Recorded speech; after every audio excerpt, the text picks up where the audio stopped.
tout le monde. Alors aujourd'hui je vous retrouve un petit peu en décalé parce que là ce coup-ci je me suis assise sur mon canapé et vous entendez l'essorage de ma machine à laver. Pour vous parler un petit peu boulot, voilà. Faire un petit point parce que c'est vrai que vous êtes un petit peu embrouillé avec tous ces changements professionnels. Vous m'avez connue au début sur cette chaîne où j'étais assistante en ressources humaines à la poste dans un centre de tri à l'époque. Du côté de l'aéroport, hein, moi je m'en fous, j'ai rien à cacher. De toute façon, vous pouvez toujours y aller, j'y suis plus. Et donc, du coup, au début, ça allait, parce que vous savez, quand on commence un nouveau boulot, c'est tout nouveau, tout beau, on découvre les choses, voilà, on n'est pas encore dans le train-train, la routine. Et au bout d'un moment, avec plein de changements, surtout hiérarchiquement parlant, ma collègue partie, etc., j'ai commencé à pas me sentir à ma place. Et surtout, au bout de 4 ans sur le même poste, c'était un peu routinier, surtout que c'était un poste assez routinier où effectivement c'est un peu tout le temps la même chose. J'étais dans un petit centre où il y avait 45, entre 45 et 60 agents en fonction des périodes, s'il y avait des mutations, des choses comme ça. Et il y avait pareil une cinquantaine d'intérimaires. Voilà, en gros, c'était un peu tout le temps la même chose, les visites médicales et machin, enfin bref, il n'y avait pas assez de monde pour qu'il y ait des changements et des cas exceptionnels et des choses un petit peu, voilà. L'ambiance était plutôt pas mal, sauf quand il a commencé à parler de fusion entre plusieurs centres et donc du coup de licenciement, de, comment ils appellent ça, eux, la prime de reclassement, voilà, des reclassements, etc. Du coup, l'ambiance a commencé à pas être bien. Mon responsable est parti. Ma collègue est partie. Donc, on sait toujours ce qu'on perd, on sait jamais ce qu'on gagne. Je suis tombée sur un responsable avec qui j'ai pas accroché. Ça s'est très vite senti. Hein. De toute façon, tous les deux, on s'aimait pas et on s'envoyait des pics. J'ai eu une nouvelle collègue qui était, ma foi, très bien, très gentille, tout ça. Mais c'est pareil, quand on est habitué à travailler avec quelqu'un, on a du mal après à prendre de nouvelles habitudes, un nouveau rythme avec ses nouveaux collègues.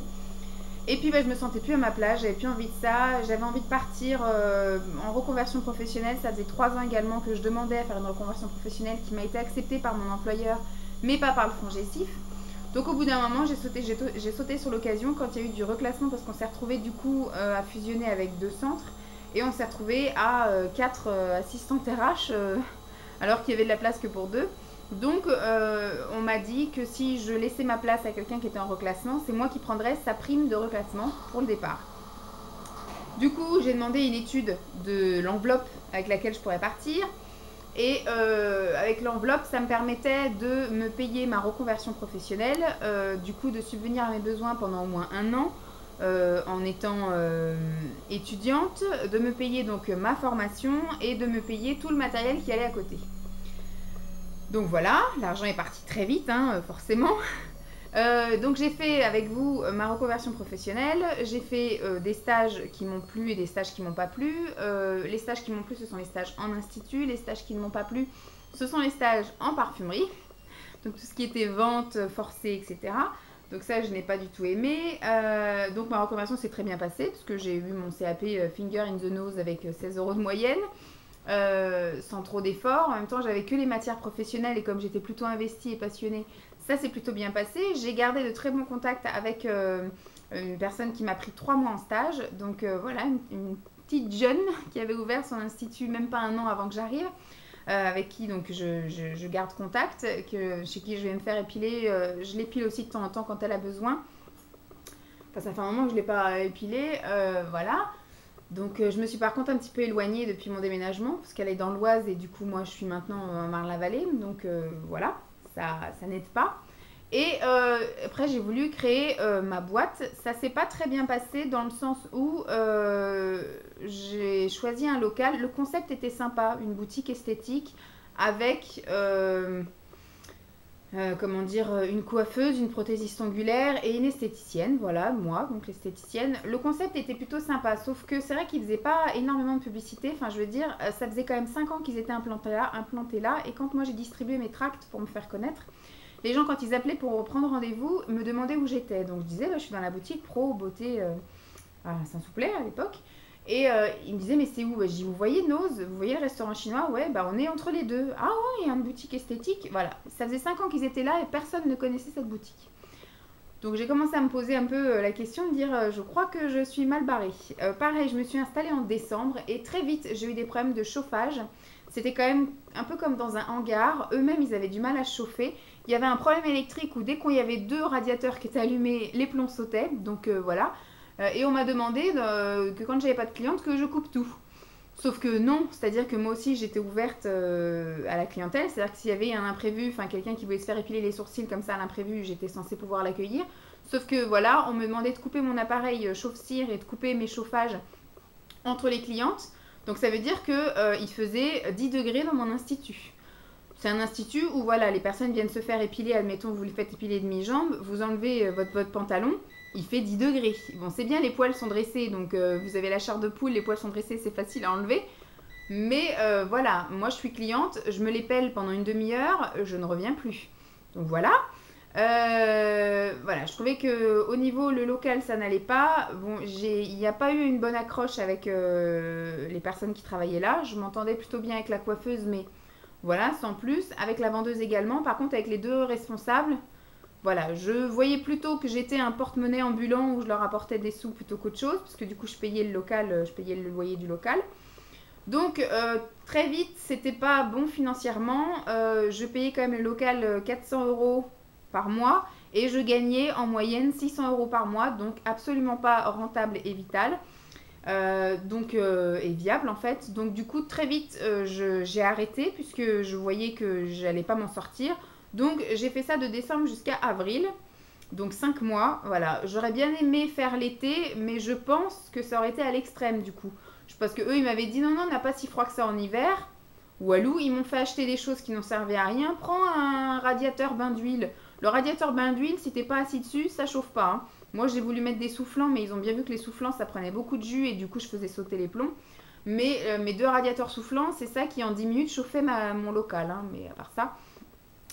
Voilà, j'avais quand même pas mal investi, j'avais tout repeint, j'avais acheté un truc cher pour occulter les vitres, j'avais donc acheté les meubles, le matériel j'en avais déjà pas mal, le chauffe-cire je l'avais déjà, il y avait tous les produits pour le visage et tout j'avais déjà, j'avais quand même eu à Noël mon appareil à pierre chaude que du coup j'ai utilisé que sur ma mère. J'avais beau faire des promotions, des choses comme ça, je pense que c'était aussi l'endroit, voilà. Il y a plein de choses, il y a le moment, il y a le lieu et il y a le coin qui n'était pas franchement adapté pour ça. C'était peut-être pas le moment, voilà, c'était peut-être pas la période de le faire. J'ai décidé d'arrêter, j'ai revendu une partie des meubles, l'autre partie me sert donc à meubler l'appartement en fait. Tout ce qui est commode, voilà, j'ai vendu l'armoire, le lit esthétique, sinon les 2 commodes, je les ai gardées, il y en a une qui vous êtes dessus et l'autre qui est dans la cuisine. Mon matériel, j'ai aussi tout gardé. Mais du coup, je me dis, parce qu'après, on a toujours l'espoir je vais garder le petit matériel et le gros matériel, je pense que je vais finir par le vendre, style la lampe loupe, le gros vapozone. Ces choses-là, je vais peut-être pouvoir les vendre. J'ai ma table pliante qui est toujours là, parce que du coup, j'avais envie de faire du à domicile. Je garde l'espoir de le faire, j'ai gardé mon statut d'auto-entrepreneur. Puisqu'après, du coup, j'ai commencé à passer des entretiens dès le mois d'avril. J'ai postulé pour tout ce qui était esthétique en priorité. Sauf que voilà, j'ai le cul entre 2 chaises, c'est que je suis trop vieille et pas assez expérimentée. Ou alors trop jeune, enfin bref, il y a un truc qui va pas. Je peux comprendre, en fait, la majorité des esthéticiennes qui ont 30 ans ont déjà 15 ans de pratique derrière elles. Donc moi, voilà, c'était pas juste milieu. J'étais une trop jeune diplômée, mais trop vieille pour mon... Voilà, ça va pas. En fait, on me recevait quand même en entretien et au final, ils s'apercevaient que, voilà, c'était... pas ce qu'il fallait, j'étais soit une apprentie, soit une jeune... on ne savait pas où me caser, donc je peux très bien comprendre ça, mais personne ne me donnait ma chance, en fait. J'aurais très bien pu dire, voilà, on vous prend pendant les 2 mois d'été ou des choses comme ça, et puis on voit après si on vous garde, ou des CDD ou des choses comme ça. Mais au final, on ne donnait pas suite, on me disait qu'effectivement, c'est bien, déjà on me recevait en entretien, donc c'est que mon CV était plutôt intéressant, et puis voilà. Après, j'avais peut-être pas aussi la tête de l'emploi, hein, je ne sais pas. Et bon, très vite, je me suis dit, je pense que ça va pas le faire, que je ne vais pas pouvoir être esthéticienne salariée. Donc, je vais recumuler les 2 postes que je sais faire, en fait. Je suis de formation, administrative, grosse expérience en tout ce qui est gestion RH, etc., gestion du personnel. Et voilà, ma passion, je me suis formée pour ma passion, j'ai mon statut pour exercer ma passion, ça restera en complément de revenu. Donc du coup, j'ai commencé à rechercher des postes en administratif. Je me suis inscrite dans les agences intérim. J'ai postulé sur pas mal de postes. À chaque fois, il y avait des trucs aussi qui n'allaient pas. Donc j'ai quand même été à plusieurs entretiens. J'ai été un peu exigeante parce que j'ai dit je ne vais pas faire un boulot qui ne va pas me plaire. Donc je savais au mois d'avril que j'avais le temps, puisque mes indemnités ACEDIC, enfin mes indemnités chômage, parce que je suis pas aux ACEDIC mais au service chômage de la Poste, courait jusqu'en décembre. Donc j'ai dit, bon, j'ai le temps d'être exigeante et de chercher un poste qui me convient réellement au niveau salaire, au niveau endroit et au niveau fonction. Sauf que le temps défile très vite et que du coup, il y avait toujours un truc qui n'allait pas. Donc voilà, soit le salaire était trop bas, parce qu'on avait parlé aussi avec Simon, être payé le SMIC en ayant 10 ans d'expérience et 2 bacs plus 2, voilà, c'est... Il disait non, c'est à la limite en intérim ça passe, voilà, tu peux faire ça pendant quelques semaines, machin, mais ne pas prendre un CDI sous-payé, sous prétexte qu'il faut que tu travailles. Donc on a un petit peu regardé ça. J'ai fait quoi J'ai fait pendant 2 semaines mission intérim. Après j'ai fait pareil des petits jobs comme ça, voilà. Et j'ai répondu, après j'ai dit je vais répondre à tout parce qu'on était arrivé en juillet. Et je commençais un peu à désespérer de rien trouver, parce qu'on commence un peu à se faire chier aussi quand on est à la maison à rien faire. C'était pas tant l'argent, c'était plus l'ennui en fait, de pas être occupé. Et donc du coup j'ai postulé chez Kiko. J'ai vu des offres, j'avais postulé plusieurs fois chez Kiko, parce que ce qui me dérangeait dans la vente en parfumerie, c'est que c'est multimarque. Et qu'il y a des challenges en fait. Quand on te dit cette semaine c'est du Dior et du Chanel, on te demande de vendre du Dior et du Chanel. Donc on ne tient pas compte du budget de la cliente, on ne tient pas compte des besoins de la cliente. On lui dit que Dior et Chanel c'est merveilleux, elle revient 15 jours après, le challenge c'est Clinique. Et ben on lui dit que Dior c'est pas bien mais Clinique c'est mieux. Donc voilà, j'aime pas trop le principe voilà, des challenges par marque. Moi, je sais que je me suis fait engueuler chez Nocibé parce qu'il y avait une petite jeune de 14 ans qui voulait un crayon à sourcils. Je lui ai vendu du Nocibé. Et on m'a dit, c'est quoi le challenge de cette semaine? On m'a dit, c'est du Dior. Et pourquoi tu lui as vendu du Nocibé? Parce qu'elle a 14 ans et que c'était la première fois qu'elle voulait faire ses sourcils. Donc, je ne vais pas lui vendre un truc à 50 € qu'elle va peut-être utiliser une fois et qu'après, elle va mettre au placard et qu'elle aura utilisé tout son argent de poche du trimestre. Donc voilà, je suis un peu dans la logique des choses, mais je me suis fait engueuler en tant que stagiaire parce que j'ai vendu du Nocibé et pas du Dior. Voilà. Et donc là, quand j'ai postulé chez Kiko, je pensais que voilà, vu que c'était une petite, déjà c'est un petit endroit assez, voilà, cocooning, on ne vend que du Kiko. Donc voilà, pour la cliente, c'est le Kiko qui est le mieux. Après, entre tel ou tel fond de teint, là du coup on peut voir en fonction des besoins. Je sais qu'il y avait aussi des challenges, par exemple il faut vendre le blush, il faut vendre le crayon à lèvres, des trucs comme ça. Ça, voilà, c'est normal, mais ça reste quand même de la marque Kiko, donc il n'y a pas après, quand elle revient 15 jours après, on ne lui dit pas que le produit est pourri et qu'il faut passer à autre chose. Voilà, on reste dans la logique commerciale. Et j'ai postulé donc à Kiko sur plusieurs postes et j'ai été retenue sur un poste qui était vraiment à 2 stations de chez moi, donc nickel.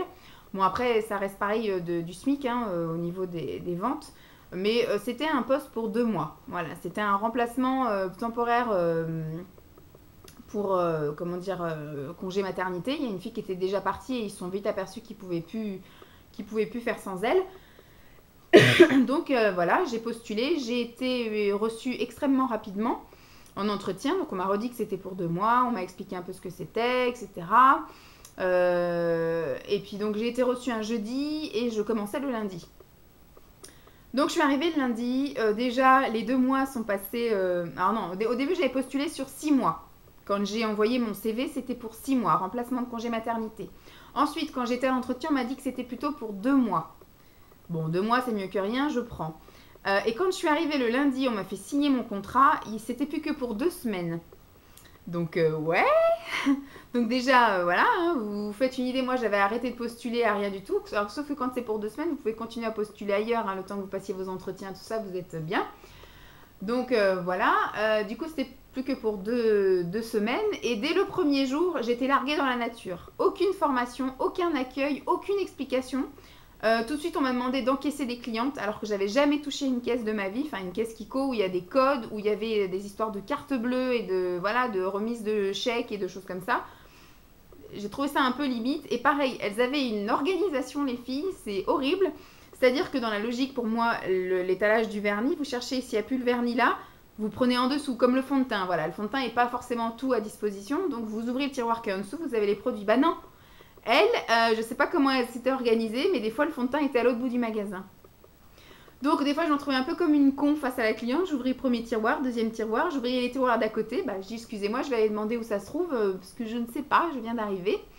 Donc voilà, et dès le premier jour c'était chaotique, donc j'ai retenté le deuxième jour, c'était encore plus chaotique, j'étais larguée comme je sais pas quoi, et c'est pareil, les 2 jours, mes horaires n'ont pas été respectés, normalement j'étais censée le premier jour faire 9h, 13h, 14h, 17h, et en fait je n'ai eu qu'une demi-heure pour manger, parce que la deuxième fille qui devait arriver à 13h n'est arrivée qu'à 13h30, et donc du coup, après il y avait donc, c'était tout chronométré, parce qu'elle arrivait à 13h30, moi je pouvais pas partir en laissant l'autre toute seule. Et puis après c'est pareil, l'autre toute seule elle devait partir en pause déjeuner à 14h, donc du coup, enfin c'était le grand n'importe quoi. Au final j'ai eu qu'une demi-heure pour manger, et au lieu de partir à 17h je suis partie à 18h. Parce qu'il y avait besoin, voilà, j'étais avec une cliente, j'avais pas non plus la laisser partir. Mais personne n'est venu en entraide pour me dire bah, je vais prendre le relais, vas-y Vanessa. Donc voilà, deuxième jour pareil, très chaotique. Donc j'ai mis fin à ma période d'essai, parce que j'ai dit c'est le grand n'importe quoi, on te largue comme ça au milieu des clientes et on te demande d'encaisser. J'aurais fait une boulette, on me l'aurait mis dans la gueule, mais bien comme il faut quoi. Alors que je viens d'arriver, j'y connais rien. Donc j'ai préféré arrêter les conneries. Et je suis partie. Et j'avais entre-temps répondu encore à d'autres offres. Et j'ai trouvé effectivement un poste chez Filorga en tant qu'assistante administrative. Sauf que quand on postule sur Paris, il y a marqué la majorité des offres. Il y a certains qui mettent l'arrondissement, d'autres où grâce à la boîte, on peut trouver leur adresse. Sauf que bah là, j'ai vu Filorga, donc effectivement, le laboratoire Filorga, c'était laboratoire de produits esthétiques, cosmétiques. Et donc j'ai postulé, sauf que c'était marqué Paris. Et au moment en fait où on m'a convoquée pour l'entretien, j'étais contente. Et à la fin, on me donne l'adresse. Je fais via Navigo là, et j'avais 1h20 de transport aller, 1h20 transport retour. Sauf que quand ils te disent ça, c'est quand tout va bien et que tu as ton RER et ton métro et ton autre RER, tout ça qui colle tout bien. Sauf que c'est jamais le cas, hein. Il faut quand même rajouter 10 minutes entre chaque truc, et puis bah, il faut espérer qu'il n'y ait pas non plus d'incident. Donc j'étais à l'entretien, je leur ai dit déjà que c'était un peu loin. Ils m'ont dit de bien réfléchir. Moi, entre-temps, j'avais postulé à autre chose. J'attendais les réponses. Donc Filorga m'a dit qu'il me prenait. Donc j'avais gardé ça sous le coude pour commencer fin août. Et l'autre poste que je voulais, qui a une station de RER d'ici, le poste était intéressant. C'était pour beaucoup plus longtemps. Filorga, c'était pour 4 mois. Là, c'était pour 1 an. Et ben en fait, j'attendais une réponse. Et quand j'ai pas eu ma réponse, j'ai décidé de téléphoner. Et donc j'ai téléphoné à l'école qui se trouve donc à une station de RER d'ici pour le poste d'1 an. Je les ai appelés la veille de commencer chez Filorga, parce que du coup Filorga, Simon c'est ce qu'il m'avait dit, bon 4 mois c'est mieux que rien, bon tu feras, ça sera dur, tu iras à Paris, etc. Être payé pas grand chose non plus, un petit peu plus que le SMIC. Et, et donc du coup j'avais répondu à Filorga en dépit, bon bah je vais venir. Mais j'avais l'intention de les rappeler pour dire, ah bah non tout compte fait je viens pas, j'ai été appelée pour un poste plus proche de chez moi qui m'intéresse mieux. Et donc j'ai appelé la fameuse école et on m'a dit qu'entre-temps il y avait une fonctionnaire qui s'était positionnée sur mon poste parce que j'avais été retenue, mais qu'entre-temps le poste, donc la fonctionnaire avait voulu le poste et comme du coup elle est prioritaire, elle passait devant moi. Sauf que comme mon profil intéressait, ils allaient me rappeler pour me proposer autre chose, mais ils ne savaient pas quand, ils ne savaient pas quoi. Donc je ne suis pas restée à ne rien faire, j'ai quand même été chez Filorga. La première semaine a été extrêmement dure parce qu'effectivement, je partais à 7h30 le matin pour arriver donc à 8h15. Et après, donc, je partais à 17h de là-bas. Et je rentrais chez moi, ouais, il était 7h moins le quart, 6h30, 7h moins le quart. Donc très vite, je me suis aperçue, et ça, il n'y avait pas de problème. Hein. Il n'y avait pas d'incident voyageur, pas de grève, rien. Donc je mettais plus d'1h30 pour y aller, plus d'1h30 pour revenir, sans aucun problème. Je me suis dit... C'est déjà énorme de ne pas voir ces journées. Parce que je rentrais chez moi, je sortais le chien. Très vite, il était 7h. Je prenais ma douche, 7h30. Après, bon, on mangeait, on regardait le film, on allait se coucher. Moi qui avais l'habitude de faire une lessive tous les 2 jours, mon ménage tous les 2 jours. Enfin, là, je ne pouvais plus rien faire. Donc, c'était extrêmement frustrant pour moi.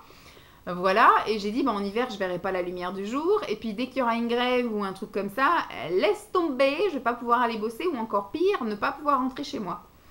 Donc, c'était, voilà, je me suis dit, ça va pas être possible, les 4 mois, ça va être dur, il faut vite que l'école me réponde. Et donc, du coup, le jour de mon dernier jour de, de période d'essai, voilà, il y a l'école qui m'a appelé en me disant on a un poste temporaire à vous proposer en attendant de vous proposer autre chose. Vu que votre profil nous intéresse et qu'on ne veut pas vous perdre, du coup, on vous propose un poste pareil d'assistante administrative, mais dans un autre service qui n'a rien à voir avec ce que je voulais faire, pendant 4 mois. Est-ce que ça vous intéresse?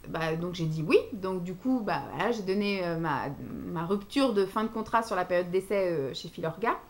Bon, Filorga, c'est ce que je disais, ça aurait été le même poste, la même boîte, mais beaucoup plus près, je serais restée. Parce qu'après, ils envisageaient éventuellement me proposer un CDI, mais moi, tant que rien n'est signé, je ne crois personne, hein, puisque voilà, hein, on te dit 6 mois, 2 et après 2 semaines, donc voilà. Donc c'est pareil, quand je suis arrivée, on m'a dit ton poste, il va éventuellement être pérennisé, donc passer en CDI, on te dira ça en janvier. Donc pour moi, tant que rien n'est signé, rien n'est acquis, rien n'est fait. Donc voilà, beaucoup de donc, hein. Donc j'ai préféré, voilà, je me suis dit de toute façon même en CDI, je ne peux pas me permettre de passer plus de 3 heures dans les transports par jour, au bout d'un moment je vais péter un câble, ça va pas être possible. Et après dans le long terme c'était, voilà, on envisage avec Simon dans les années à venir un enfant. Je me voyais pas perdre 3 heures de ma vie dans les transports avec un enfant qui attendrait chez la nounou, voilà, c'était pas possible. Donc je savais que j'allais pas y rester, donc j'ai donné ma démission sur la période d'essai en fait, fin de période d'essai. Et j'ai commencé depuis sur un poste qui est juste à côté de chez moi. Donc du coup, je ne mets que 15 minutes pour aller bosser en transport et un peu moins de 15 minutes, donc 10 minutes en voiture. Parce que du coup, il y a déjà eu une grève de transport. Du coup, je suis allée en voiture. Et c'est vachement agréable. Les collègues sont super sympas. Je sais que j'y suis pour 4 mois, peut-être moins. Puisque du coup, d'autres postes se sont ouverts et la personne donc, qui m'avait dit que mon profil les intéressait pour autre chose m'a dit qu'il y avait effectivement 2 postes en RH qui allaient s'ouvrir et ça y est, ils se sont ouverts entre-temps. Donc j'ai pu postuler en interne. Du coup, je suis un peu plus prioritaire que les gens de l'externe. Mais si une fonctionnaire se met sur le poste, elle sera aussi prioritaire. Donc du coup, j'ai postulé sur 2 autres postes. Un poste qui est du coup sur 1 an à partir de janvier. Donc là, normalement, j'y suis depuis le 21 septembre et j'y suis jusqu'au 20 janvier. Sauf changement de situation. Puisque du coup, moi, là, c'est juste un CDD de renfort en attendant qu'ils recrutent quelqu'un sur ce poste. Je pourrais postuler sur mon poste actuel, mais c'est pas forcément quelque chose qui m'intéresse à long terme, puisque c'est beaucoup, effectivement, d'organisation de voyage et de choses comme ça, de déplacement, de gestion de déplacement, notes de frais et compagnie. Voilà, c'est pas spécialement ma passion, les chiffres. Mais voilà, ça me permettait d'avoir un pied dans l'école, puis de travailler, puis voilà, d'être correctement payée en étant à 15 minutes de chez moi. Et donc là, entre-temps, j'ai postulé donc depuis une semaine à 2 postes en RH, un plus spécifique gestion personnelle et l'autre plus spécifique formation action sociale. J'ai déjà été appelée par le service RH pour un entretien donc au mois de novembre pour le poste de 1 an qui est formation et action sociale. Et après, donc, je pense que je serai reçue pour le poste gestion RH, qui celui-ci est pour 3 ans, renouvelable 3 ans et éventuellement pérennisé, en fait, du coup, continuer en CDI. Voilà, pareil, tant que rien n'est signé, rien n'est fait. Donc, je suis plutôt contente, parce que là, du coup, on pense un peu plus à moi et moins à l'intérêt de la boîte. Donc, voilà ce qu'il en est au niveau de mes péripéties boulot. Donc vous en savez quand même pas un petit peu plus de ce que je fais, un petit peu de mes journées et où vont les choses. Donc voilà. Donc pour l'instant, je suis normalement jusqu'au 20 janvier à cet endroit-là, sur ce poste-là, en espérant que du coup au 1er janvier ça change, parce que le poste en RH, les 2 postes en RH sont à pourvoir pour janvier. Donc je croise les doigts pour celui des 3 ans, parce que c'est une création de poste, alors que l'autre c'est encore un CDD renfort pendant 1 an. Les 2 postes sont intéressants et sont riches en activités que je sais faire et que je ne sais pas encore faire. Donc on verra bien. Mais en tout cas, voilà, j'avais envie de vous tenir au courant parce qu'on me tient, enfin on me demande pas mal de choses et puis surtout à chaque fois je vous dis, alors là je change, là je vais là, là je vais là. Vous avez un peu perdu le fil entre le Kiko, le Filorga et là maintenant Bon, bah, c'est l'École nationale des ponts et chaussées, donc c'est une école qui forme des ingénieurs dans la voirie, les travaux publics, etc., l'architecture, etc. Donc voilà, c'est pas un secret, hein, c'est juste à côté de chez moi, donc c'est à Marne-la-Vallée. Voilà. Je suis assistante administrative. Après, ça dépend des services, parce que pareil, en RH, moi, je me qualifie d'assistante administrative en RH. Voilà, je reste un petit peu dans la paperasse et de la gestion. Je vous fais donc de gros bisous, j'espère que cette vidéo vous aura plu, et puis bah, je vous dis à très vite, bye!